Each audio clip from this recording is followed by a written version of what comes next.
Hi, everyone, and welcome to Real Estate Connections. Today's episode is a little different because the tables are turned. Usually I'm the one asking the questions, bringing you conversation with experienced professionals from across the country to help you make smarter, more confident real estate decisions. But today I'm the guest, and we're talking about my journey in real estate and how I transitioned from being a traditional full-time realtor to becoming a referral-based connector, and why I believe now more than ever that works and matters. Welcome to Real Estate Connections Podcast, where relationships open doors. I'm Mary Foerster, and housing is a universal need. We are often thinking about our existing housing, our future housing, that possibly of family members. This is where you're going to hear the issues and the people who are working the issues every day. Please hit subscribe and like if you find this podcast helpful to you. Thank you. Well, this is going to be a fun episode, Mary. Thank you so much for giving me the opportunity to do this. You know, interviewing individuals is always so fun and delightful for me, especially when I get to talk to people who I admire and who I am a fan of. And of course, you just launched your podcast, and today's episode is giving the listeners a little bit of an opportunity to learn more about who you are, because to know you is to love you. And you've worn different hats throughout the years, Mary. I have. What led you to shift from being a traditional realtor to becoming a referral-based connector? Oh, that's easy. A couple of reasons. One, when you learn to be a realtor, which I did in Northern Virginia, I was with a company called Weichert at the time, and you learn how to build your business, and you're so focused on building a business and connecting with people, and then knowing the world that you're serving, right? Knowing the kind of housing, understanding not so much neighborhoods as communities, and all that knowledge is part of who you are. And in 2017, we moved to Boston, and we did for family reasons. And I had been an active realtor for probably about 9 years by then. Oh, wow. And to be a realtor in Massachusetts is a very different experience. But primarily, I would say, because everything is so town focused in Massachusetts, towns, not counties. That means you had to know the towns and the personalities of the communities, and I had to know about something called a boiler. And I know you know. Do you know what a boiler is? Yeah, I know what a boiler is. Okay, and we don't have those in Northern Virginia. We didn't have those. We had HVAC systems, and to understand what a boiler was, a furnace. Yeah. And my parents would have called it a furnace. A furnace. Yeah. And those are the kinds of things that I had no knowledge of. The other thing, there's a lot of antique homes in New England. Whereas in Northern Virginia, there was a big surge of building from 1970 on, as there was here. However, there still is a lot of antique housing around here that provides its own challenges. So I couldn't be as expert as I wanted to be. So I just joined a team and helped do some training and went into referral, which means that when people said to me, Mary, I'm thinking about doing X, Y, and Z with my property, I would say, talk to a really strong agent, or talk to a lender if you haven't talked to a lender yet. Talk to experts. And so that was easy for me to do. And in full disclosure, when realtors refer people to other realtors and the contract closes, the escrow, as they say in California, closes, then the referring agent receives part of a commission. So that's full disclosure, right? So that's what I do. And I love it because I'm a networker. You are a networker, and I love that about you. You know, it's interesting that you're talking about a furnace. When I moved from New York City to Connecticut, we have a furnace. And in New York City, for those of you who don't know, when you're too hot, because, most of the heating, the heating in the buildings is just a furnace too, but it's all preset. There's no way to adjust it in your apartment. Typically what you do is you just open a window. without thinking of the cost of oil. And when I moved here, the first time I was too hot, I opened the window and my husband, my new husband at the time, said, "What are you doing? Are you crazy?" And I know that there's so many different nuances, Yes. right? And I know that having lived in Florida and Northern Virginia, there's different things that you as an individual living in a new area adjust, but definitely as a professional in real estate, that definitely has got to be an adjustment. Now, was there a moment for you, Mary, where you realized that this was the lane that you were meant to be in? I think it's when you're a realtor and you're building your own business, you are working so much and you're always thinking about it. It's like my husband with his PhD, always thinking about it, it's always on your mind. It was an adjustment to not get phone messages. What? Nobody's calling you. And because I was a pretty ready answerer of the phone, or now text, of course. And so there were losses, there were changes and losses. And then seeing other people in the prime of their career, out there doing great things, doing really, really great things. However, I stayed connected to an office and I kept learning. And the most amazing thing happened, which is this young woman in the office whose name was Mary Elliott. It was the end of COVID, and we had a daily call to how to support our clients, how to support our team, how to support our neighbors during COVID. And so this young woman came to me at the end of COVID, and she said, "Would you like to join a podcast?" And I said, "So what's a podcast?" And so she said, "Well, it's where we talk about what's really important, and in this case, real estate." Right. And she invited another Mary. So Mary Foerster, Mary McCauley, Mary Elliott, and we became Married to Real Estate. Married to Real Estate. And it was fun. It was fun. And we started out just being real estate focused. However, we wanted to be something to everybody. And it became more and more local, the podcast. And we have about 50 episodes. Okay. And Mary Elliott stepped out. But Mary McCauley and I had total about 50 episodes. And we enjoyed talking to people so much. And some of it was about real estate. Right, of course. But we found out it was really about the people, right? It was about the people. And Mary, full-time realtor. And so, her providers were great resources. We had some terrific episodes. But the other thing, Julie, is it was a very localized podcast. Gotcha. Yeah. And we didn't put in what was needed to make it a wider audience. We were busy. We were doing other things.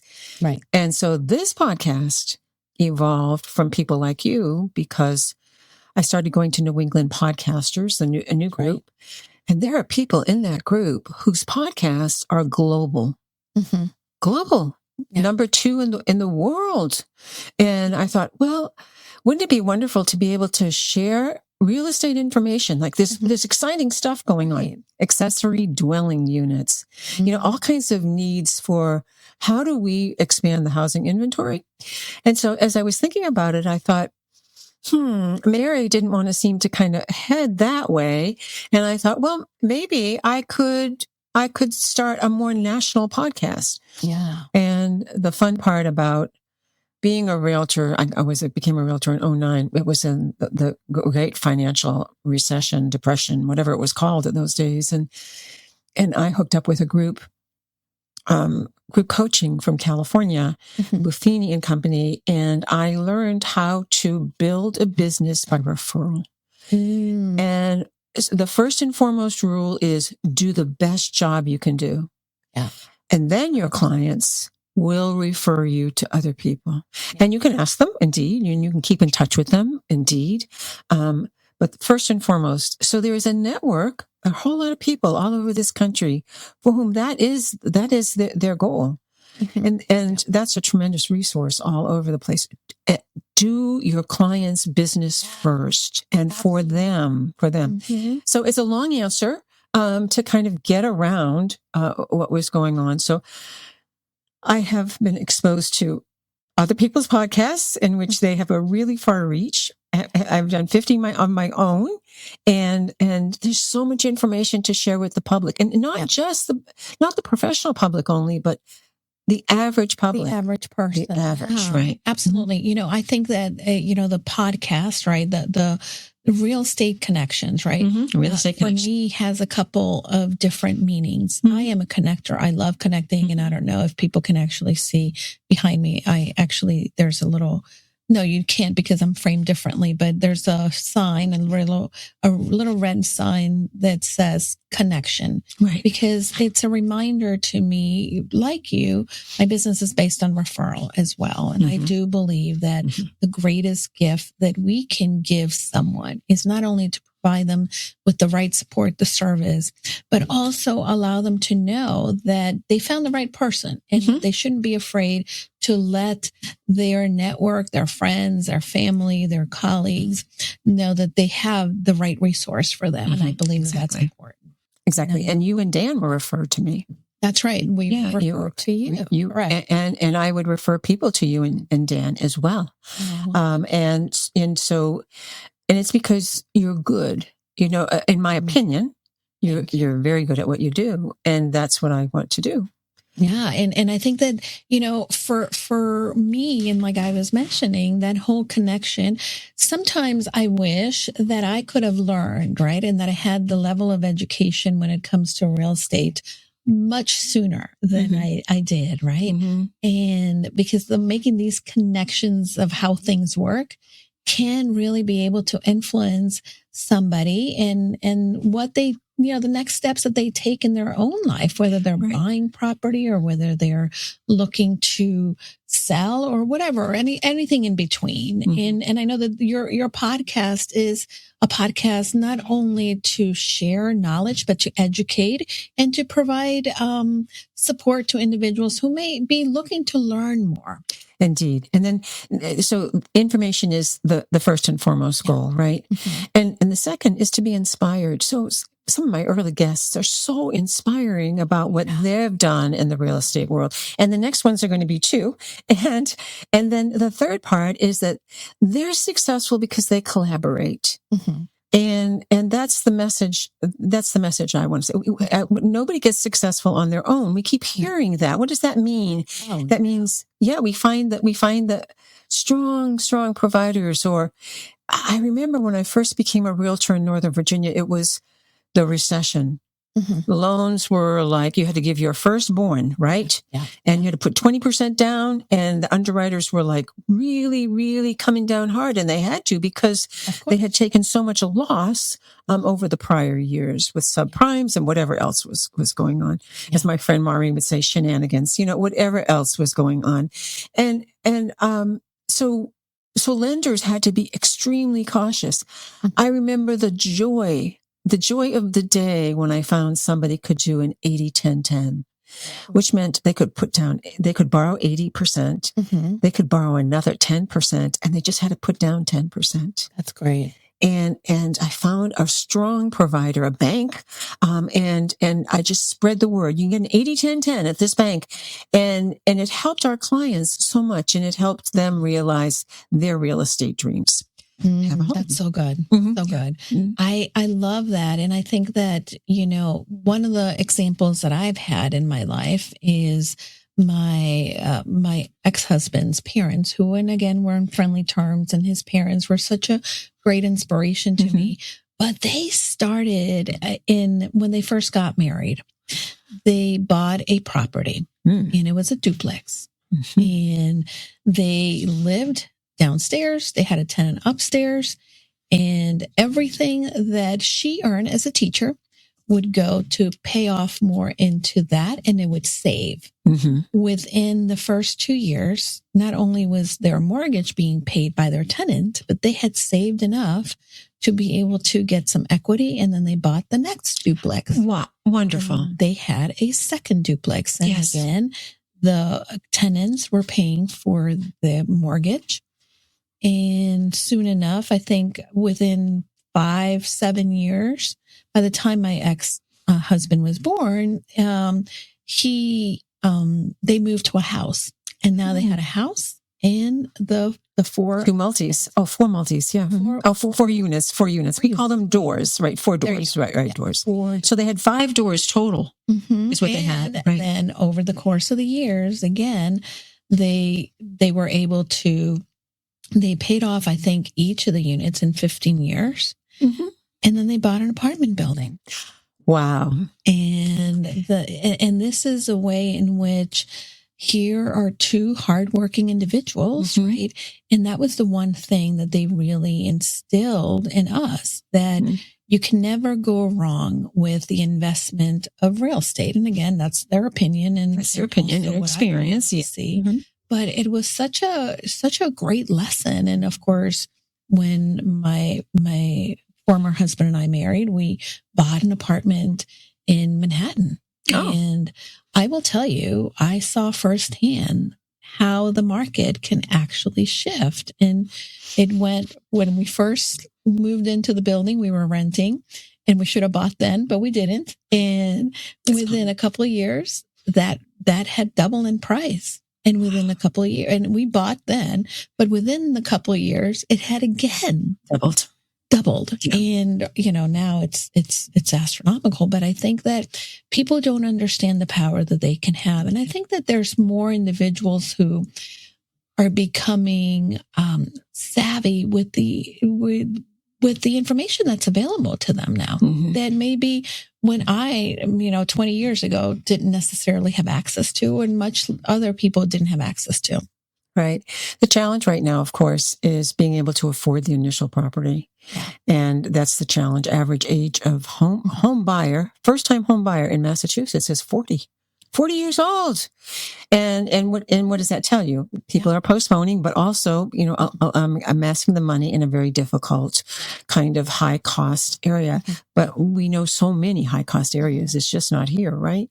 There's many areas. And so, I love your story about leverage, and that's what your former in-laws did. They leveraged, and they leveraged. It sounds carefully, and the important thing is to take a look at that, but to also temper it with your own circumstances. And that's the beauty of finding people out there who are doing this. I tell you, I've seen so many shiny objects that I've pursued. And to in some cases losses, in some cases very nice wins. So it's important to do your research, right? And to find people who are out there doing it and who will caution you and who will caution you at the same time, inspire you, right? Exactly. Now, I'm curious, because you've been in the industry for a while, you get to connect with these incredible professionals around the country, and you're providing these great resources where people can learn more. What makes a great real estate professional, other than that person that is always above and beyond servicing their clients? What are other things people should look for? Well, years ago when I started, I remember a National Association of Realtors survey, and because when you're brand new, and I had been salaried my whole life. I was 59 when I started as a realtor. When I was nervous because how was I going to start a business? I never had a business before. So as a nervous new realtor, again, not knowing very much, right? I remember the survey from NAR, and it said, what are the 3 things people look for in a realtor? Okay. And the very first one is trust. Trust. Nice. Trust. The second one is responsiveness. Nice. And the third one, the one that I was most nervous about, was skill and experience. Third, right? Yeah. Third. And all these places where you hang your license to learn, they have all kinds of ways of supporting you. Yeah, sure. as you're learning, and we all have our stories, we all have our very first contracts, et cetera, et cetera. So, those 3, if I had brain cancer, I might look for expertise as the number 1, right? Okay. But I would want to trust and I would like responsiveness. But those are the ones for people who are wanting to buy or sell a property. I want to trust you. And Julie, don't you think for most businesses, we want to be able to trust first? 100%. And one of the things that I teach my clients is be seen, be known, be understood. And that really allows you to be able to gain the trust of the person. And ultimately, right, the one thing that I think people forget is that it's really key that if you're going to grow a business that is we're not selling, and you're selling houses, but a lot of times that's also a way in which this is more than just a house where people are going to dwell.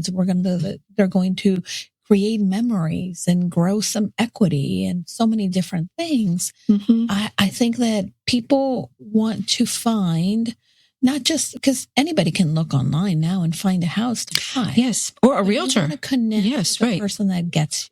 Right. You want to connect with the person that knows nuances that you don't know.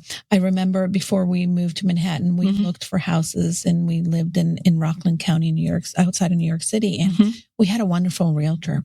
She knew the area so well and knew little nuances that we didn't know. And I remember I fell in love with this house and I was just this is the house for us. Right. And then she talked about, you may not want to be here. This is an area where there's a lot of traffic from the highway. And I thought, I never thought of that. Exactly. And professionals, right, can give you an insight that you didn't even understand or consider, or it didn't even come into your thinking. Now, when you are, interviewing and you're launching this show, and I hope the listeners get a sense of not only your show, but who you are, Mary. What conversations, I'm curious, do you feel the industry needs to hear more of? That's a great question. And I love that. I love that segue. That's a great question.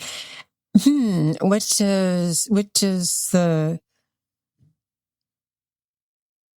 restate it, please, again, Julie. So, when it comes to real estate and in connections and making great networks in finding the right people to have in your life as a referral or to refer people to, what makes someone a great professional in the industry that people that we need more of, that you don't see a lot of, that maybe it's a dying art?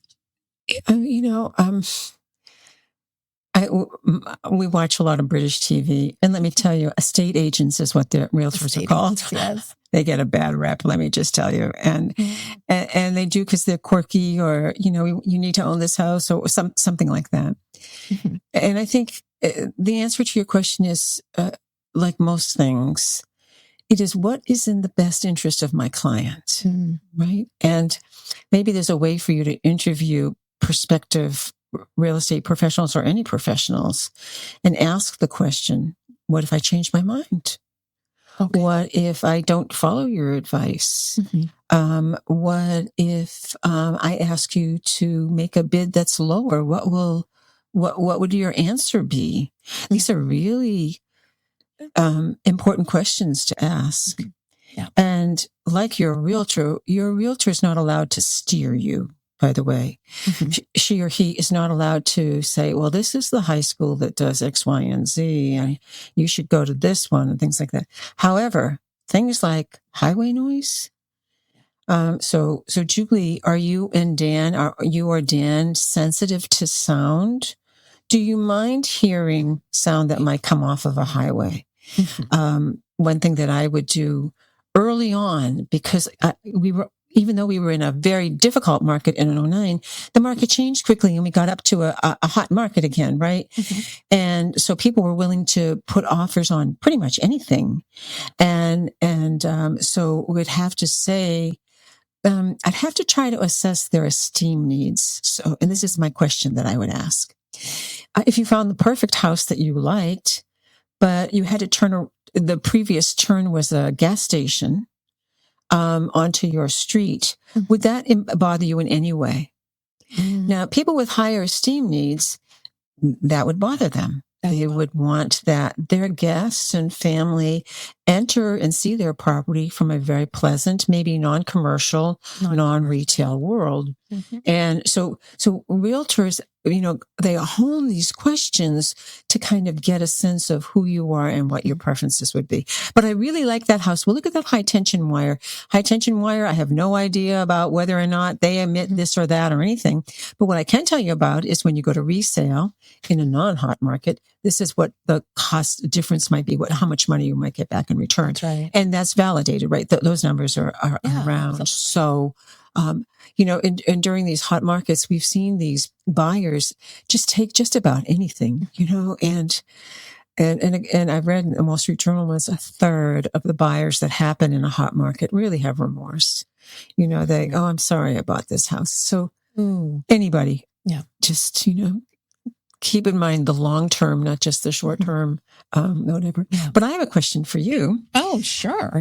Which is turning the tables. I'm going to turn the table on you. And I always tell my guests, don't hesitate to ask a question. So Julie, you're very connected to podcasting. Mm-hmm. And so what I found even though I was on another podcast for 50 episodes, I was very nervous about this podcast, right? Very nervous about getting it started and having guests and things like that. And so I don't know if you have an answer to this question, but how long does it take for a podcaster, a fairly new and I'm going to say I'm new because it's a national audience, right? How long does it take a podcaster to get comfortable with his or her role? I think that it depends on the person themselves, right? I think that it depends on the level of perfectionism to an extent, because I know for myself, I am a perfectionist in some ways, but I've also learned that waiting for things to be perfect sometimes is detrimental. And in podcasting, there's so many different lessons that you won't learn unless you start imperfectly, unless you're willing to learn through the process. And that's one of the biggest things that I reiterate to everyone, right? Mm-hmm. And also, I think that the other thing to get comfortable, a lot of podcasters have an idea of what success looks like. But I want to kind of reiterate that success, right, is not necessarily the numbers or, how many downloads but the success is the listener being able to be a loyal listener and come back because they enjoy not only the host, but they enjoy the conversations and they are getting something of value from the conversation that is meaningful to them. And I think that that's one of the things that if, as a podcaster, you keep that in mind, right? And you keep in mind that it's about that person on the other side and what they're hearing and how comfortable they are and willing to come back they are, then that reminds you that you can be comfortable and that maybe you don't have the perfection yet, but you're getting better and you are a work in progress, a podcaster in progress that has nothing to do but to improve. One of the things that I did today earlier, I've been on a kick. I have over 370 episodes of my flagship podcast, Casa de Confidence. And I was a terrible podcaster when I started, not because I didn't have the gun-ho and didn't have a great guest and great banter and sound. I had all of this. But when it came to my titles didn't do justice to some of my first episodes. So I am in the process of going back and changing some of my titles to be more found, SEO friendly, and to really be able, because again, I had great conversations with some incredible individuals, but I didn't get them. And again, my podcast does very well. By default, I don't know how that happened, but now I want to bring these conversations to new people and I want to have more people discover them. And I've been, the perfectionist in me has been cringing and going back. Oh, sorry. I don't like, seeing that imperfection stuff, right? Right. But at the end of the day, in order to be able to, if you take your eyes off of yourself and put your eyes on your listener, then you're able to get better at what you do. Sounds like if you want to be a strong realtor, you focus on your client, right? Yeah. Same thing. A lot of these parallels are true. I saw a discussion recently, and I think somebody posted on social media. If you've been podcasting for 3 months, what do you know? And Wow. 2 or 3 of the answers said, I know myself better. Mm-hmm. And that is, like anything else, I know myself better. Mm-hmm. And I think that's definitely a personal goal as we're pursuing Real Estate Connections podcast, where relationships open doors, people and relationships open doors. Absolutely. So now, Mary, as we're starting to wind down, there is one thing that I feel that is very important that we touch upon, because the name of your show is Real Estate Connections. And what is your, I guess, legacy, or what is the thought process from your part that why connections? Why is that important in the making of a podcast, in the professional world, or even in our communities? Wow. Well, I feel like that's a cultural question, right? It's a cultural question. In the 80s and 90s, we started to kind of shrink. We started to take porches off of houses, right? We put a big window on the upstairs, but, that was remote as well. And there were no big back porches or anything like that. And there was a woman, she was a futurist. Her name was Faith Popcorn. And she was talking about how we were going to cocoon. And I think, when we take a look at things like that, our technology has been guiding us to cocoon. And something like 96% of people who begin looking for a home look online. That's a great place to look, by the way. Great place to kind of do that learning that happens when you're trying to figure out, the house across the street sold for what? And why was that when something smaller sold for, a different price or the same price or whatever the comparison was. And so we have been shrinking.